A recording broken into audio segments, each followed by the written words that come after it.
the cryptocurrency market as well on India Development Debate. Now, the top cryptocurrencies continue to trade in the red. The global crypto market cap has declined. It's gone down nearly 6%. Bitcoin's dominance is currently about 40% of that total market share of cryptocurrencies, which marks an increase of 0.07% over the day. So the sudden selling has dragged Bitcoin now to a 3-week low. So we are seeing that kind of steep fall. And the token has fallen as much as 7.7%. It's fallen to $21,404. Let's find out more about this. My colleague Sharad Dubey is joining us, and he's going to walk us through the kind of fall that we are seeing in the crypto markets, especially with Bitcoin taking that sharp fall. Sharad, if you can walk us through it and tell us about this in a nutshell as to what it indicates. Well, we have in focus the crypto world. The crypto entire universe has fallen by almost 7% to almost $1.04 trillion in the last 24 hours itself. And the bulk of trading happens in Bitcoin. And Bitcoin also we see has fallen by almost 15% from its August 15 highs, where it had touched the $25,000 mark itself. Now, if you look at other coins such as Ethereum and Binance, they have also fallen over the last 24 hours between 6 to 8%. And over the last 7 days, they have fallen between 8 to 12%. Now, decoding the factors for the fall, firstly, we are stating that the US retail sales has been flat for the month of July itself, and a disappointing Chinese economic data has come. Apart from this, the impact of the Fed minutes actually point out that there can be an increase in interest rates going ahead as well. And lastly, there is a concern overlooming of an upcoming global recession itself. Apart from this, there are a couple of more fears happening recently in the crypto market. Firstly, the European Union lawmakers are aiming to cap the bank's crypto holdings coming in Europe itself. And secondly, Canadian pension fund has actually written off its stake in crypto lender Celsius.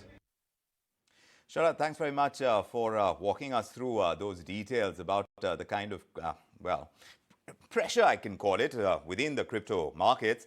But let's break this down even further. Prashant Kumar is founder of weTrade, and Ajeet Khurana is a Bitcoin expert joining us on this edition of India Development Debate. Great to have you both gentlemen with us. As far as the two largest cryptos are concerned, Bitcoin and Ethereum, they are still sitting nearly 50% below their all-time highs in November last year, if I remember correctly.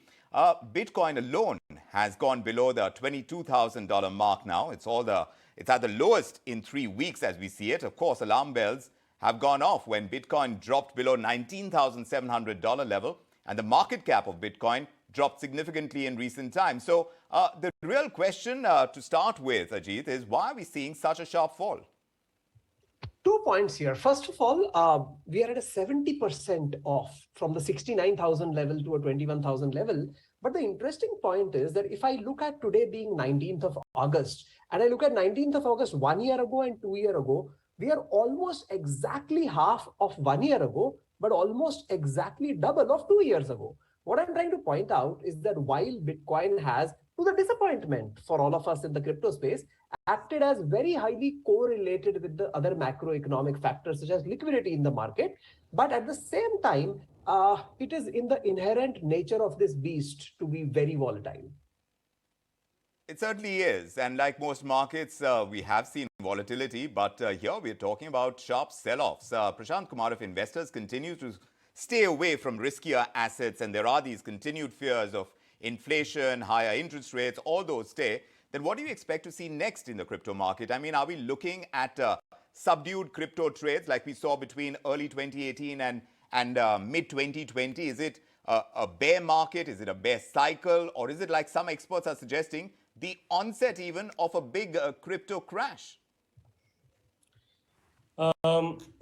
I know we discussed a number of items, and adding on to what Ajeet mentioned, while he mentioned about the data of the last 2 years, but you look at the last 3 months itself, right? And somebody who, of course, operates a company in the segment, one thing which I can potentially say with confidence that the worst might just be over.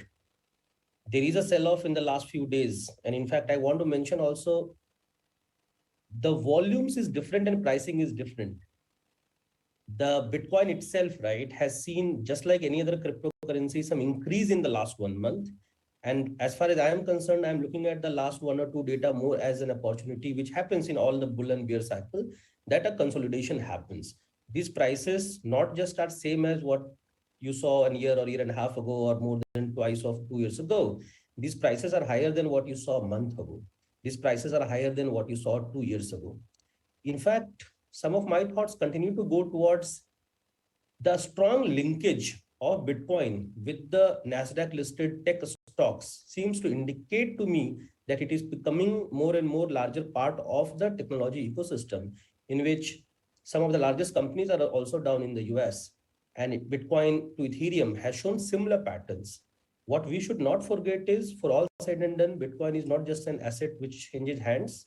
Bitcoin also is the fuel which powers the technology of the future. And once the bull market comes, given the whole focus on the technology, this should also see a fair increase. Ajeet, what's your reading of the health of the crypto industry as it stands now? We hear about crypto companies having laid off staff, they're freezing withdrawals, they're trying hard to mitigate losses. That should also give us a clear indication of the road ahead for cryptos. I mean, Coinbase, the largest crypto exchange in the US, had announced in June it was cutting 18% of its employees. We heard about layoffs at other crypto companies, companies like Gemini, BlockFi, Crypto.com.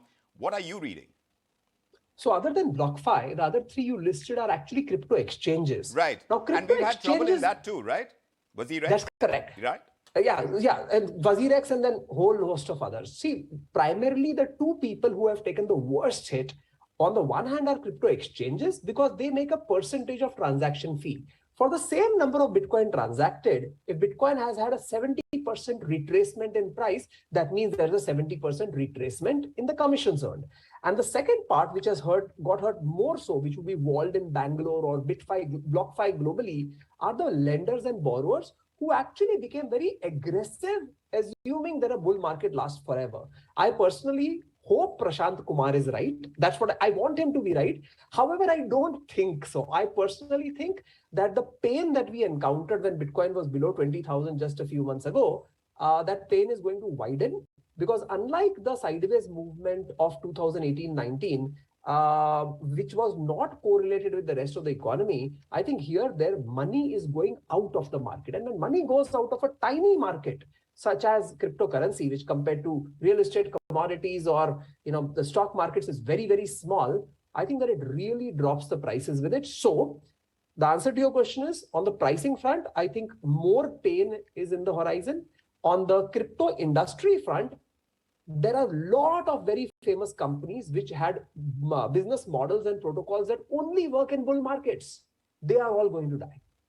Fair enough.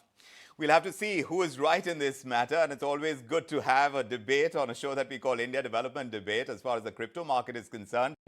There are a lot of moving pieces right now. All indications right now is that perhaps we are going to see a slightly bigger fall. That is given because of the direction in which we've seen these currencies move. But it remains to be seen exactly what happens, and it's a volatile time. So there's a lot of moving pieces. Thank you very much, Ajeet and Prashant, for joining us with your perspective on this on India Development Debate.